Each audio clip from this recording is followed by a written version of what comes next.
feel like you got to have a drink, just postpone it. Just think like, well, maybe tomorrow, but not today. And that's what I found out that AA is all about. It's all about, love and service. It's about one alcoholic helping another alcoholic get through this day without drinking. And you don't have to be a believer in God to believe in courtesy, kindness, justice, and love. My recovery, which is not really any ordinary success story, my recovery is an amazing fact of my life. It's an amazing fact because I was freed from desperation, horror, self-hatred, and violence. And I was freed from that to go on to help others. So this is really no ordinary success story. This is like a transformation. I just wanted to, you invited me to speak. I just say, hey, yeah, I got to speak out to the other atheists to say, like, you can be an atheist and you can be sober and stay sober. You don't have to swallow all this if you don't want to. You could take what you could use and leave the rest, and you could interpret it your own way, just like I did. Welcome to the Daily Reflection Podcast with your hosts Michael L. and Lee M. On this podcast, we try to provide inspiration through interviews with members of the recovery community. We are not aligned with any 12-step or recovery programs, but you may hear them mentioned throughout the course of an interview. On the show today, Tony F. from New York City. Tony identifies as an atheist. His deep knowledge of the faith traditions and love for the program of recovery makes for an incredible discussion of today's reflection. His is truly no ordinary success story. I hope you enjoy this episode.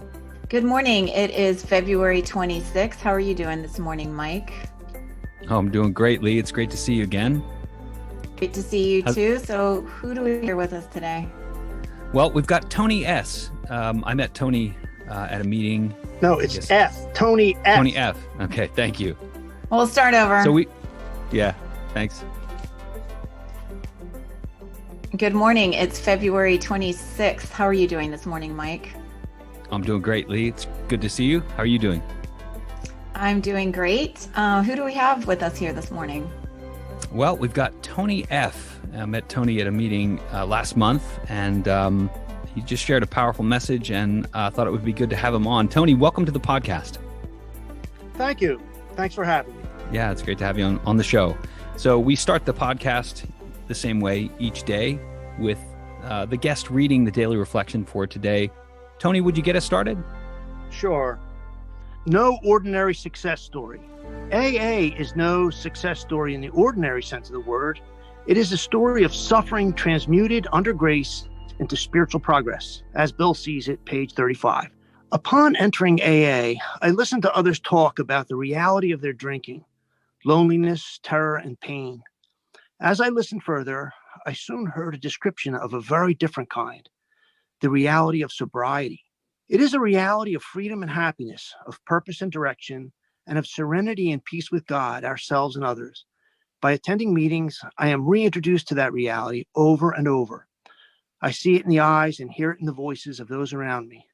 By working the program, I find the direction and strength with which to make it mine. The joy of AA is that this new reality is available to me. Thanks for reading that. So, Tony, tell me a little bit about what that means to you. What does no ordinary success story mean to you in the context of recovery? Well, I can speak about my own experience. I came to my first AA meeting in October 1978, and I really wasn't sure if AA would be for me. I was being urged to go to AA by the woman I was living with, and I was hoping that by going to AA, I could, she wouldn't throw me out as she was threatening to do. I felt kind of perplexed, that there was a lot of alcoholism in my family, and I was pretty young. I was only 23 years old, but I've been drinking really heavily for a long time, and probably since I was like 15 or 16. And my life was a shambles. And when I got there, the fellow who welcomed me at the door, he saw me and said, "This is your first meeting, isn't it?" And I said, "Yes." And he said, "Come here." And he took me to the literature table, and he gave me several pamphlets. And he said, "Here, have a seat, and I'll talk to you after the meeting." And I looked up and I saw the scrolls with the steps and traditions. Immediately, I felt like this is not going to work for me. this is definitely not going to work for me. And I saw him after the meeting. He came up to me and he invited me to go out for coffee with him and two other fellows. And they took me out for coffee. And I immediately saw that these guys were friends. They were laughing. They were enjoying each other's company. And they just allowed me to come along. And they talked about their drinking and how terrible it was and what a disaster their lives were. And I just thought, like, I was unwelcome everywhere because of the terrible behavior I had while drinking. They welcomed me in their midst. They all gave me their phone numbers. And the guy who welcomed me at the door, he said, look, you could call me anytime. If you feel like drinking, call me first. And I was really touched by that. It was just such a kindness. There was so much warmth there. And I felt like that glimmer of hope. And, but I said to him, I don't think that this AA stuff is going to work for me because I don't believe in God. And he said, no, you don't have to believe in God. AA works for atheists too. And it's so funny that the thing that he said to me that night is exactly what's in As Bill Sees It on February 26th. What a coincidence. In the book, I'll read it to you because I thought this is such a coincidence. You asked me to read for daily reflections. And in As Bill Sees It, I'll tell you what it says there, okay? He said on February 26th, and this is under One Fellowship, Many Faiths, as a society, we must never become so vain as to suppose that we are authors and inventors of a new religion. We humbly reflect that every one of AA's principles has been borrowed from ancient sources. Now, this is the part that Norman told me that night. He said, we took AA's 12 steps to the largest Buddhist monastery in Thailand, and the head priest said, why, these steps are fine. For us as Buddhists, it might be slightly more acceptable if you had inserted the word good in your steps instead of God. And that was what he told me that day, that I could substitute the word good for the word God. And I said, well, I guess I could do with that, and it made it AA more palatable. And so I found that, like, yeah, I could believe in human decency, because this is what I saw in these three men that night. I saw human decency. I saw goodness. I said, this is good. Friendship is a good thing. Like one alcoholic helping another alcoholic. And I can believe in that. See, I felt very alone. I was being kicked out by this woman whom I loved, and she was done with me. My family didn't want to have anything to do with me. I really had nowhere to go. And before I had this girlfriend, I'd been sleeping in a car. And so I was really lost. And these guys welcomed me. And so when they say no ordinary success story, I was in bad shape. I was hopeless. I was desperate and I was afraid. And the people of AA just welcomed me in their midst. And they said, you're one of us when you say you are. Keep coming back. Give yourself a break. If you can go one day without drinking, you can come to a meeting, because that's all we do is one day at a time. And if you have to feel like you got to have a drink, just postpone it. Just think like, well, maybe tomorrow, but not today. And reach out for help. That's what they did. Well, that night, after my first AA meeting, I went home and I was desperate because I hadn't gone to sleep without drinking myself to sleep in years. And I had beer in the fridge. I had a bottle of Jack Daniels in the cupboard. And I felt like a drink. I was a nervous wreck because she was kicking me out. She was done with me. And I had nowhere to go. And I was so scared. And so I started pacing back and forth. And I could not fall asleep, smoking cigarette after cigarette. And I really wanted to drink. And I kept thinking of I'd just go down the bar. Like, this AA stuff was never going to work. And then I remembered Norman gave me his number. And he said, call him if I wanted to drink.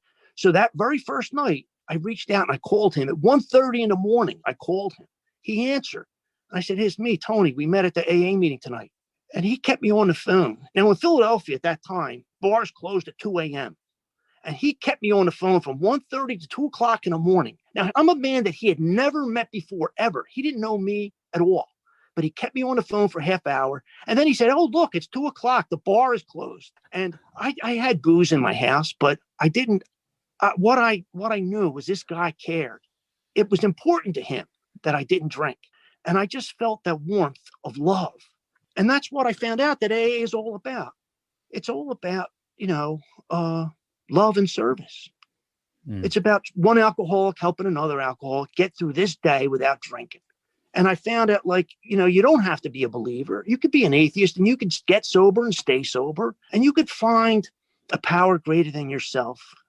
It doesn't have to be a supreme being or supernatural. It can be like human love, warmth, kindness. And in the 8th step, they talk about courtesy, kindness, justice, and love are the keynotes by which we can get along with just about anybody.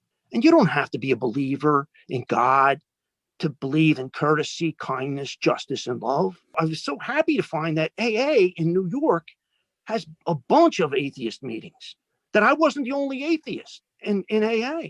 Turns out there's a bunch of them.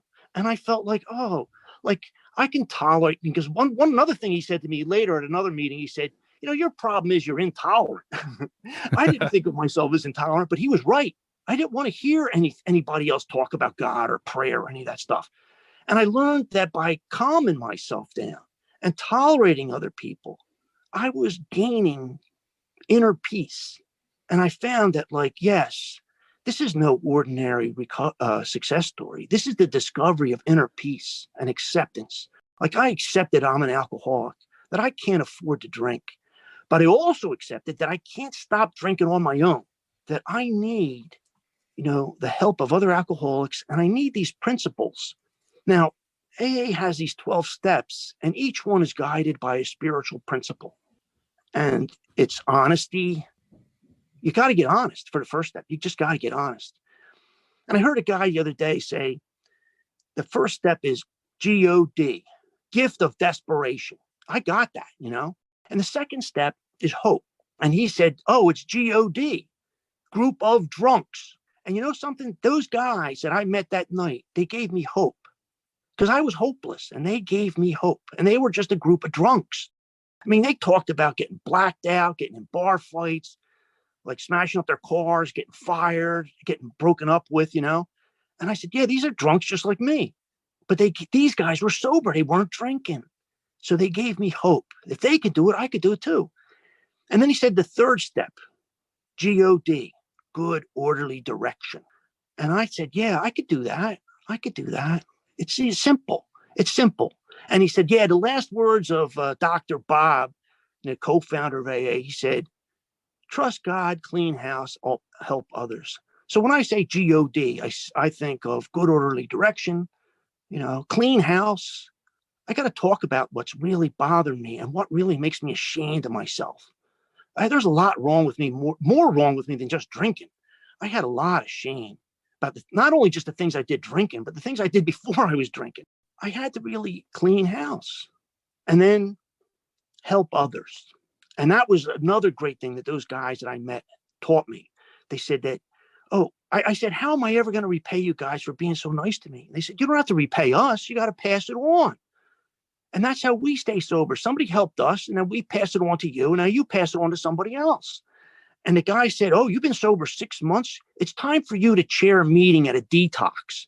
So I took on the chairing commitment at the 4th and Reed Detox in South Philly for a whole year. Every week, I went to the Wednesday night AA meeting at the detox, and I was there to chair it. And if there was nobody, if the speaker didn't show, I had to tell a story, And I'm telling you, that service woke me up to the fact that my recovery, which is not really any ordinary success story, my recovery is an amazing fact of my life. It's an amazing fact because I was freed from desperation, horror, self-hatred, and violence. And I was freed from that to go on to help others. And that helped me forgive myself, that service I did. So then I went on to work in the prison committee in Philly. And I'm telling you, the prison committee meetings are going into prisons. I'm telling you, if you're new in AA, think about carrying the message to people who can't get a meeting. Now, during the pandemic, they're not letting AA go into prisons. Think about that. They can't have when I was doing prison commitments in Philly, they wouldn't let prisoners have a meeting unless somebody from outside came in. Now, I don't know if that's true now, but that's the way it was when I was doing the prison commitments. Then I went on to get married and have kids. I dropped out of high school before I got into AA, but after getting sober, I was able to go to college, have a career, have a family, have a car, have children. All this stuff was forbidden me when I was drinking. I couldn't even keep a roof over my head. So this is really no ordinary success story. This is like a transformation from being like, an object of pity and contempt to a human being that can make a useful contribution, have a purposeful life, and the love of their fellows. Like now I'm just like those guys are. I get together with people, and we can have a few laughs, and we can like reach out to the newcomer, and we can help each other. So thanks a lot for asking me to speak today. I just wanted to, you invited me to speak. I just say, hey, yeah, I got to speak out to the other atheists to say, like, you can be an atheist and you can be sober and stay sober. You don't have to swallow all this if you don't want to. You can take what you could use and leave the rest, and you could interpret it your own way, just like I did. That's powerful, Tony. I want to thank you for sharing that. And I'm curious, though, has your conception of a higher power changed throughout the 30 years that you've been sober? What's happened is that I've seen that the human spirit has always needed a text, and that, there's the dominant religion in America was by a guy who said, I am the word, right?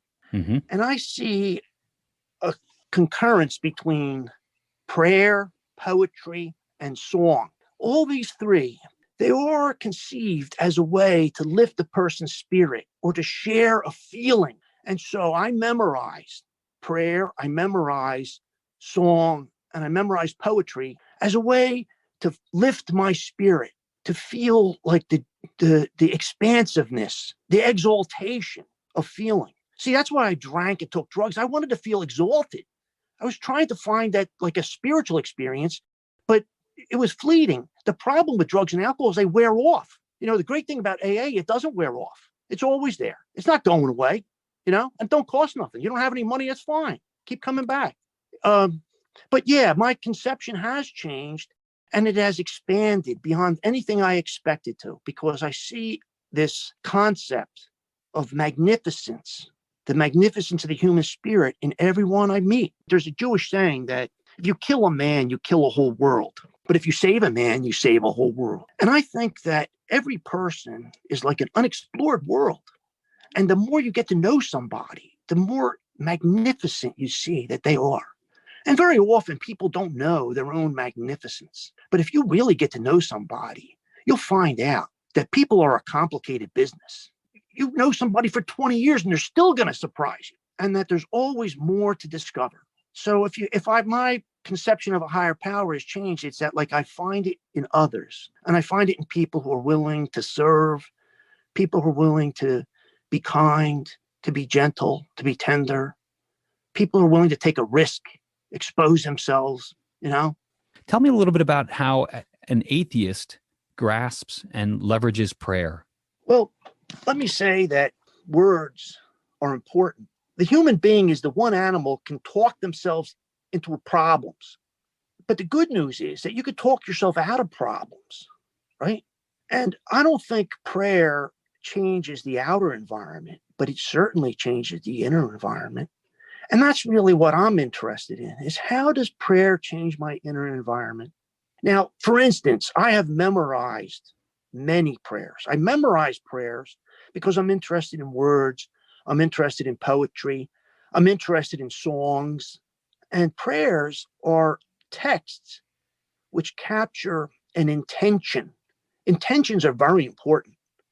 What's your intention? Well, my intention is not to drink today, for one thing, but also for the St. Francis prayer, right, which was written in 1910, not by St. Francis, but by a French priest. St. Francis prayer goes, Lord, make me a channel of thy peace. That means that I have an opportunity to bring peace to others, and let me bring love where there is hatred. That's an intention. That prayer is all about intentions.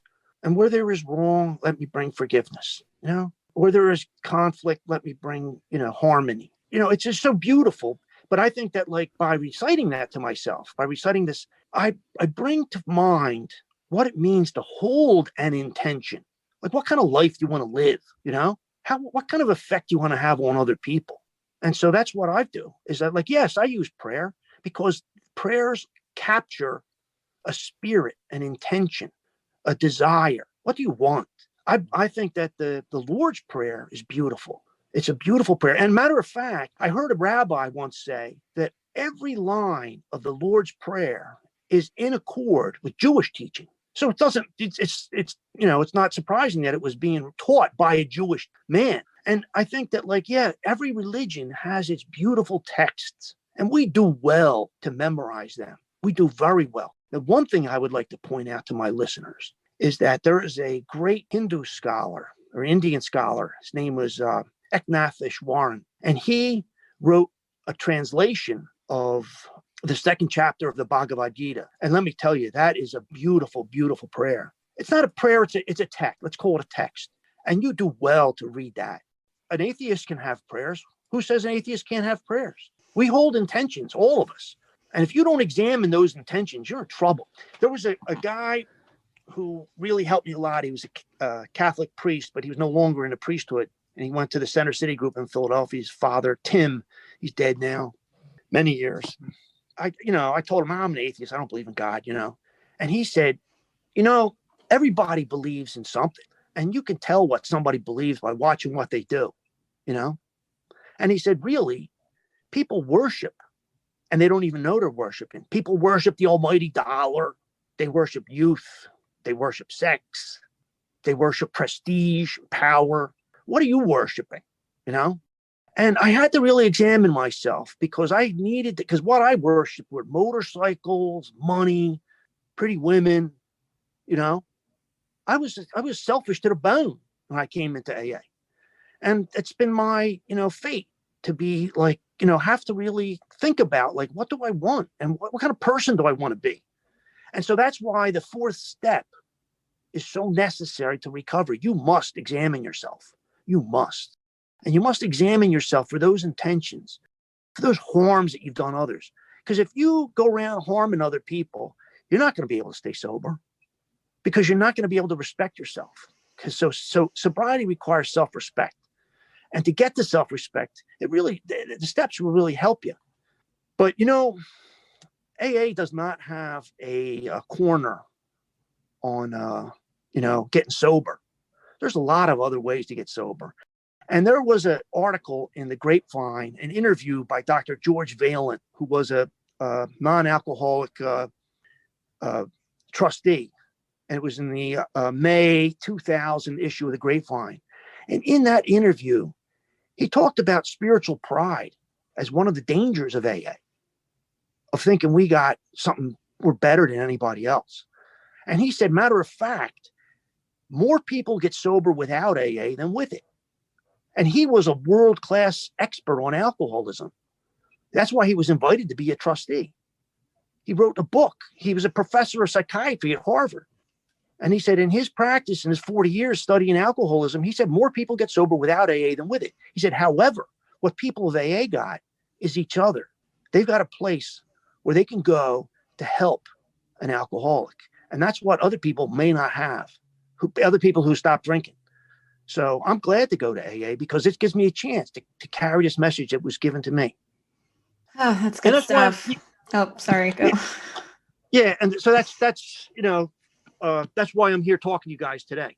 It's a beautiful message. And, you're making me think about my own journey. When I came into AA, I felt like I had a definition of what God was that I could sort of verbalize, but I clearly had no connection to it because I was filling the hole in my soul with drugs and alcohol. But the more I move through the steps of the program, the more uncovering of my own self I do, the more connection to myself and to my fellow man that I get, the less I understand what that higher power is, the less I know how to define it, and the more in alignment with the things that you're talking about I become. And I feel like the more time we spend in recovery, the more none of that matters. What matters is, like you said, that we're helping others, that we're literally here just to help others. What would you suggest to a newcomer? Well, I would just pass on what was told to me. And what they said was go to 90 meetings in 90 days. They said, like, try AA as an experiment to see if it works and let your experience be your guide. If it feels good. And they also said, try a bunch of different meetings. Don't go to the same meeting every time you go to a meeting. Go to a bunch of different meetings in different neighborhoods, because generally speaking, AA meetings reflect their neighborhood. And so if you go to a bunch of different meetings, you may feel some meetings are more feel better, like you hear more like things that you could identify with. You feel more at ease and comfortable, and go to where you feel the warmth. Another piece of advice they gave me is make sure to go to at least one step meeting a week, because there you'll hear people share their experience with the 12 steps. And if you go to one meeting a week, you're going to read a step every week. And in 12 weeks, you'll go through all 12 steps. The other piece of advice is to get a sponsor, to find somebody with more experience than you, and let yourself test them. Are they trustworthy? Not every sponsor is trustworthy, and not every sponsor is warm, and you can fire them. There's no big deal. It's an informal relationship. If it feels good, you can keep it. But if you feel like trouble, this person is not right for you, you can quit. That's another thing they told me, is to find one that works. You don't have to accept anybody permanently. It's not a marriage, and nobody, if they get offended by you firing them as your sponsor, or you say, no, it's not going to work, it's no big deal. Oh, the other thing they said to me is that get phone numbers. Like, no, don't just call your sponsor, but get the phone numbers of people whom you like and people who you find interesting. And let me tell you, I met the most interesting people in the world in AA. When I was drinking, I was hanging out with other laborers.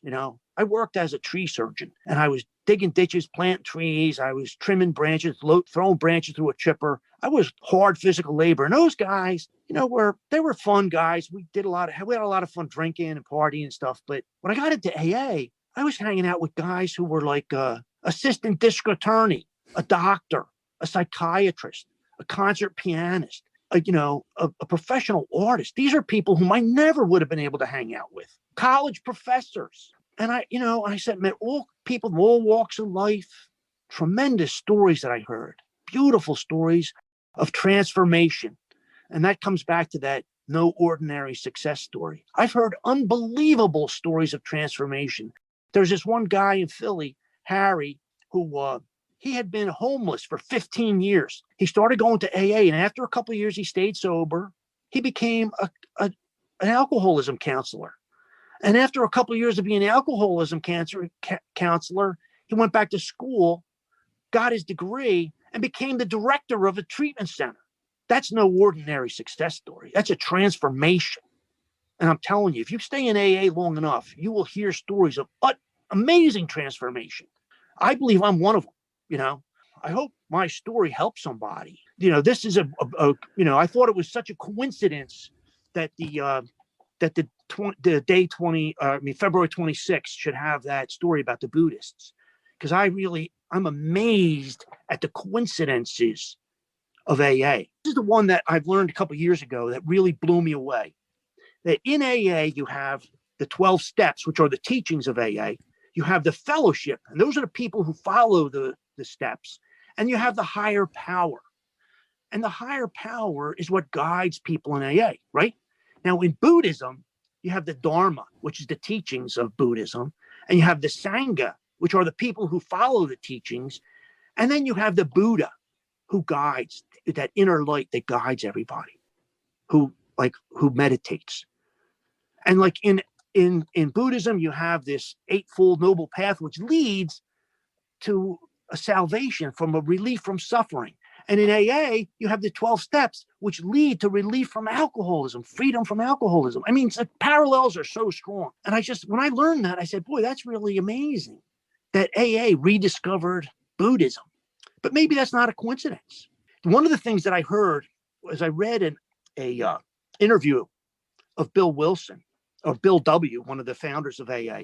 And he talked about Peter Kropotkin. Peter Kropotkin was a writer, and he wrote a book called Mutual Aid. He was a biologist, and he studied evolution. He was a serious biologist.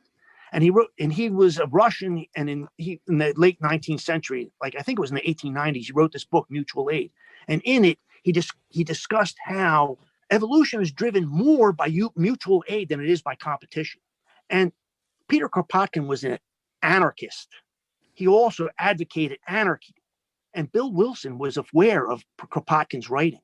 And I think that that's how we got the 12 traditions. It's an anarchist organization. There's no bosses. There's no leaders. There's a mutual consent. And also there's an insistence that the minority voice be heard. And I feel glad to be of the minority voice. Yes, I'm an atheist, but that's okay. The minority voice must be heard. That's part of our tradition. And I think that it's a good thing that, AA works on consensus, but it is an anarchist organization. And also it's a non-materialist organization. I think that is so brilliant that AA has taken a vow of poverty, because the money, power, prestige, that doesn't get in the way. We're just here to help each other. And also in the 12 traditions, the focus is on a singleness of purpose, of helping each other stay sober. And that to me is, that keeps it simple. And I think that's another thing they told me when I was new in AA is keep it simple. You don't have to complicate this. Just don't drink today, reach out for help, keep coming back, read the literature. Just recently, I've been reading pages 84 through 88 in the big book, which are powerful.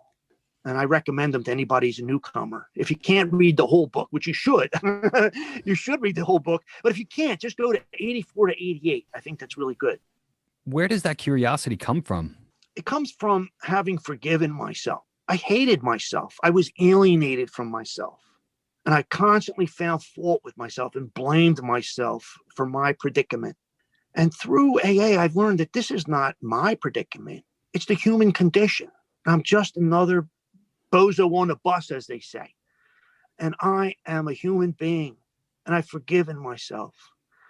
And that's freed me from being self-absorbed. And now I can be absorbed in the world.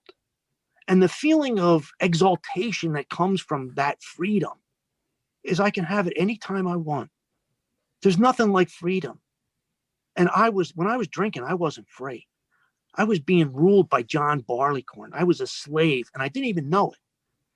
I mean, that's the worst slavery, is volunteer slavery, Mm-hmm. But now I'm free, and I've forgiven myself. And so now I can go about exploring the world. And there's a lot out there. It's a big world. How many non-alcoholics could benefit from a program like this? Well, it's called Buddhism. There you go. I knew he was going to say that. Well, Tony, what's the future look like for you? What do you want for the future? Well, I just recently I started dating a woman, and I'm so hopeful about our relationship. That's a new thing for me personally. I have 2 sons, and my older boy is 24, going on 25. And the younger boy is 22, going on 23, And the younger boy is very sick with schizophrenia. And he's estranged. He won't talk to me or his mom or his brother. He won't take medication. He hasn't taken his medication for a year. And I'm really worried about him. I'm afraid that he may wind up homeless, and one of those guys you see wandering the streets, And so I don't know what the future holds for me. I'm sure it's going to include some grief, because judging by the past, probably if the past is any, indication, there's a lot of grief in store for me. But the good news is I won't have to face it alone, because this past year has been hard, it's been hard for me. And, but I've had people there for me, and people have been there to comfort me and to tell me that they love me and help me, give me the strength to keep going, So that's what I hope is for me. I hope I can keep going to AA. I hope I never lose this thing. I go to a meeting every day now. This pandemic has really made it absolute necessity. I don't see how people go without it. Well, Tony, this has been a wonderful conversation. I want to thank you for sharing your experience, strength, and hope. I just want to thank you. I was really touched by you reaching out to me. I think I really admire your work, your dedication, your love of AA and AA people. It's a beautiful thing. And I hope you can really take that in, that what you're doing is magnificent. It's very important work, very, very important work. And you two are doing a great job. And thank you very much. Thank you. Thank you. Thanks to Tony for joining us today. And thanks to you, the listeners. If you want to join us online, you can find us on Facebook at facebook.com/groups/Daily Reflection Podcast. You can find us on Twitter @Daily Reflector. Thanks, everyone. Have a great day.